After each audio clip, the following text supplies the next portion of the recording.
po to didelis taps. Tada jūs kažkur darbą dirbat, algą gaunat, tada dar sugalvojat paverslauti, kad šiek tiek geriau gyventi ir sugalvosit parduoti turtą. Tai tada jūs 3 kartus nubaus. Už turto pardavimą nebe 15%, iki 36. Sieks, tada tą patį padidėjimą jums ant algos uždės ir ant individualios veiklos uždės. Tai atsiminkit, jūs nubaus 3-4 kartus.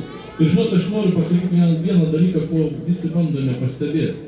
Koks yra apmokestinimas juridinio asmens, UABO, ABO ir visų kitų. Jeigu jo suma per metus iki 300 000 pelno mokestis 5%. Individualiai veiklai nuo 5 iki 15%. Jeigu jie išsiema savo reikmėm pinigus, dar plus 15%.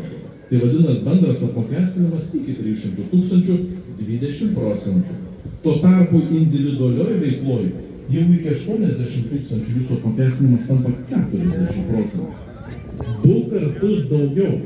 Ir kai visi apsimeta, nieko nemato, sako individualią veiklą, darbo santykius, pardavimą reikia krūvą sudėti, o juridinių asmenų nejudinkim.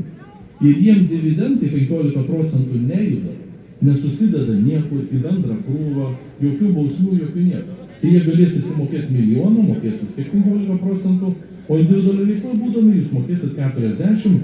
Ir dar plus dabar yra 15 GPM-as individualiai, o dažniausiai iki 36.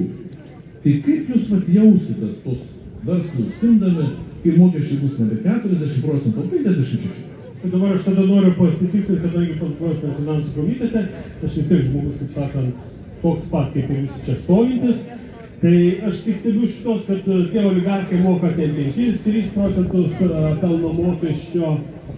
Kaip tai vyksta, kaip jie tos pinigus, kaip jie juos išvagia iš Lietuvos?